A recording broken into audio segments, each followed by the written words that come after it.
Today we have a 2023 Chevy Silverado ZR2. Now, I'll be completely honest with you. I have never been a truck guy, but you have to start somewhere, so when I got an opportunity to spend a week with a refreshed Silverado, I took it right away. I'm gonna approach this vehicle as someone new to pickup trucks, so let me know in the comments what I missed and what I should cover in the future. Now, the Silverado lineup is pretty big and I feel like you need a doctorate degree to distinguish all differences and possible configurations, but the ZR2, which is now the flagship variant, is pretty easy. It's only available as a crew cab, short bed model with one engine option. A well-known 6.2-liter V8 making 420 horsepower and 460 pound-feet of torque made it to a 10-speed automatic. Built on a GMT 1XX platform that debuted in 2018, compared to the rest of the lineup, the Silverado ZR2 received suspension upgrades, enhanced off-road technology, higher ground clearance, and exterior changes to optimize off-road performance and capability for desert running or rock crawling.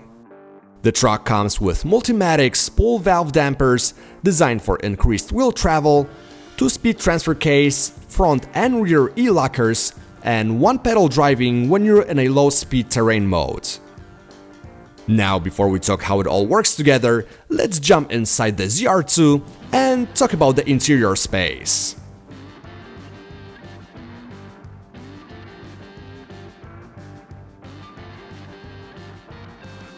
After literally climbing inside the ZR2, you are greeted with a very spacious and practical cabin. You get a lot of storage solutions, enormous door pockets, and overall ergonomics are great. The interior was completely redesigned compared to the pre-facelift model, and it was much needed. The dashboard features now a nice modern design and is made of decent quality materials, which you couldn't say about the truck's cabin previously. With the refresh, the Silverado is one of the first GM products to receive an all-new infotainment system based on Android Automotive, and again, that's another positive change. It has a very clean and logical interface, good resolution, and the navigation system was provided by Google, meaning you get pretty accurate maps and real-time traffic information. The Bose sound system is typically bass-heavy and average at best. The front seats are a big disappointment. While they can accommodate pretty much any body type, they are way too firm, especially for a truck that costs over 70 grand. Now, moving to the back, my tester being the crew cab model offers tons of legroom and headroom, and you can easily fit 3 adults back there. You also get climate vents and a couple of USB ports, one Type A and one Type C, which are always nice to have. Lastly, the bed. At floor, it's 69.92 inches long, 71.4 inches wide, and 22.4 inches high, giving you a total of 60.9 cubic feet of space of total cargo volume.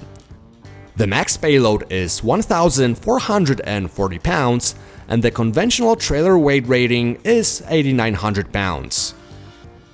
Alright, so that was the interior of the Silverado ZR2. Let's get it on the road now and see how it drives.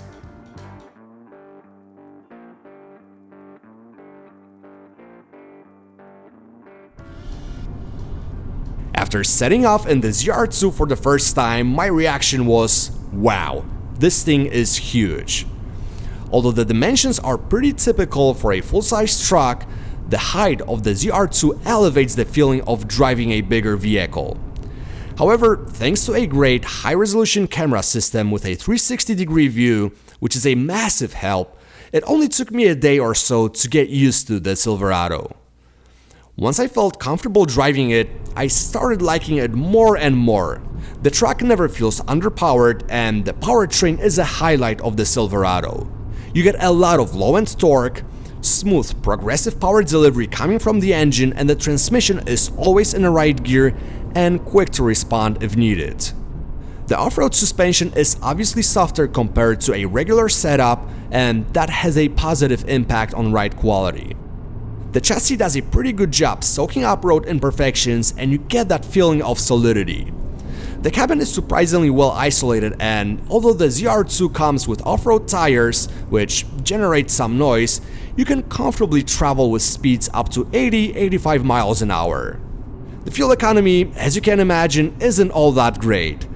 During my week with the ZR2, I averaged 13 miles per gallon in the city, 20 on a highway, and 16 combined.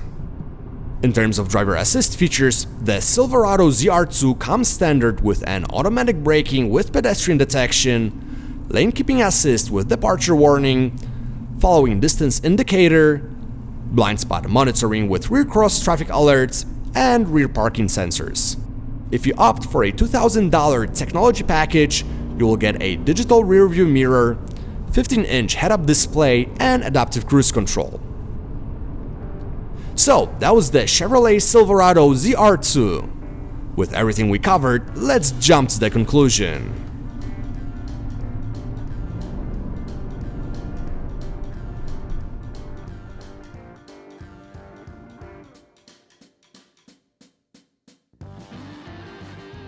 We're living in a golden era of powerful, off-road capable trucks, and the Chevy Silverado ZR2 is a very interesting proposition. I can't tell you how the ZR2 compares to a Raptor or a TRX, since I haven't had a chance to drive any of them, but based on straight data, Chevy is slightly more expensive compared to Ford. It's also less powerful than those two, but its smaller size will help you with off-roading. And when you drive it on a daily basis, you will appreciate its roomy and relatively quiet cabin and a comfortable ride.